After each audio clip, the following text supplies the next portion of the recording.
मामला है 3 तारीख का। ये राम प्रवेश ड्राइवर हैं, गैस टैंकर की गाड़ी चलाते एलपीजी की। गोरखपुर से खाली करके मथुरा के लिए उनका लोकेशन था, जाना था। पूर्वांचल एक्सप्रेसवे होके जाना है। जहानागंज पुलिस थाना क्षेत्र के अंतर्गत चक्रपानपुर पुलिस चौकी के क्षेत्र में इनका निवास घर पड़ता है। ये बता रहे थे कि 2.5-3 महीना से घर नहीं गए थे और घर परिवार वालों से मिलने के लिए गाड़ी लेके चले गए। वहां पर रोड के किनारे गाड़ी खड़ी करके अपने घर को जाने लगे। तब तक चक्रपानपुर पुलिस चौकी के 2 सिपाही आए। एक का नाम अजय गौड़ है, दूसरे का नाम अज्ञात रहा, जो कि इनको नाम नहीं पता। उनके द्वारा इनसे पूछताछ की गई कि कहां से आए हो, कहां जाना है, क्या कर रहे हो। इन्होंने बताया। इसके बाद दोनों सिपाहियों द्वारा इनका फोटो खींचे जाने लगा। इन्होंने कहा कि मैं कोई अपराधी थोड़ी हूं, आप मेरा फोटो क्यों खींच रहे हैं। ऑब्जेक्शन करने पर उन्होंने भद्दी भद्दी गालियां दी और उस पर भी इन्होंने रोक लगाया।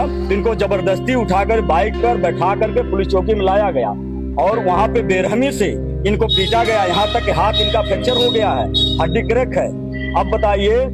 और इसके बाद मुझे सूचना मिली तो मैंने जहानागंज थाना अध्यक्ष महोदय को ज्ञापन दिलवाया। ज्ञापन देने के बाद उनसे मेरी बात हुई कि निष्पक्ष जांच करेंगे और जो भी दोषी पाया जाएगा उस पर कार्रवाई की जाएगी। लेकिन इस प्रकरण में कार्रवाई दोषियों पे करने के बजाय आजमगढ़ के सिटी एसपी साहब का हमने जो है कि ट्वीट सुना है, बाइट सुनी है। वो कह रहे हैं कि ड्राइवर दारू के नशे में धुत था और इसका अभियान चल रहा था, इसलिए उसके परिजनों को बुला करके समझा बुझा करके माफीनामा लिखवा करके उसको 292 के तहत मुकदमा करके घर भेज दिया गया है। अगर आपने सम्मान पूर्वक या समझा बुझा के घर भेज दिया तो ये हथवा कहां से टूटा है, ये हाथ किसने तोड़ा। और इसके कान के पर्दे पर चोट लगी, इसको सुनाई नहीं दे रहा है। इसके पैरों में चोटें आई हैं, यहाँ तक कि जूता निकाल करके बेल्ट से डंडे से बेरहमी से इसको पीटा गया है।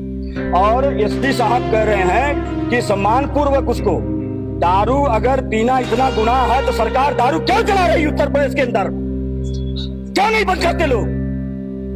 क्या दारू जबरदस्ती चोरी छिनैती करके लेके आ रहे हैं। दारू से आपको फायदा है। आपका पुलिसकर्मी जब रोड पर दारू पी के ढलते हैं तो कौन उनको रोकता है। हमारा ड्राइवर, आप जिस वीडियो में बयान ले रहे हैं चौकी में सिपाही लोग, वो वीडियो मेरे समक्ष है, मेरे पास है। क्या ये ड्राइवर दारू पीता हुआ नजर आ रहा है, दारू के नशे में है। बेवकूफ बना रहे हैं। जब जेब गर्म नहीं हुआ तो मेरे ड्राइवर को बेरहमी से पीते हैं। मैं इतनी आसानी से बैठने वाला हूँ। ड्राइवर क्या रोड का वो कीड़ा मकोड़ा है। बख्शूंगा नहीं। यहाँ से लेकर हाई कोर्ट सुप्रीम कोर्ट तक घसीटूंगा, खा जाऊंगा नौकरी। और जो उसमें बचाव में लगेंगे, चाहे कोई जिले का अधिकारी हो चाहे प्रदेश के, सबको जवाब देने के लिए न्यायालय में जाना पड़ेगा। इस बात का ध्यान रहे। ड्राइवर कोई गाजर और मूली नहीं है। वाहन चालक समिति ड्राइवरों की सुरक्षा का कवच है।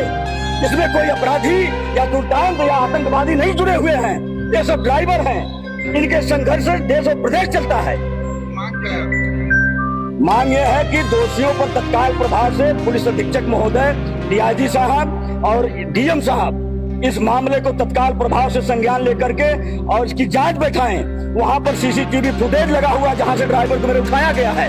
सीसीटीवी फुटेज निकलवा करके जांच करके दोषियों पर दंडात्मक कार्रवाई करें। अगर मेरा ड्राइवर रोड पर गुनहगार हो सकता है, इनके पुलिस वाले भी गुनहगार हैं, इनको सजा निर्धारित करें, इनको भी जेल भेजें। मेरे ड्राइवर की गाड़ी खड़ी है, कौन चलाएगा। वो सिपाही जाएगा गाड़ी चलाने। आज देश में विपत्ति का समय, आपत्ति का समय है। हम लोग अपने कर्तव्यों का निर्वहन करके देश को सिंचने का काम कर रहे हैं और हमारे ड्राइवरों के साथ इस प्रकार से उत्पीड़न किया जा रहा है। बार बार सरकार से ड्राइवर आयोग, ड्राइवर वेलफेयर बोर्ड की बात कर रहा हूँ। कहाँ सो रही सरकार उत्तर प्रदेश या केंद्र की। ऐसे नहीं चलेगा। केंद्रीय परिवहन मंत्री नितिन गडकरी साहब कह रहे हैं कि रोड पर एक्सीडेंट होता है, ड्राइवरों को 1.5 लाख रुपए का मुआवजा दिया जाता है। आज उनके पुलिस वालों ने मेरे ड्राइवर को चोटिल किया है। आगे 1.5 लाख रुपए दे, उसका इलाज कराएं।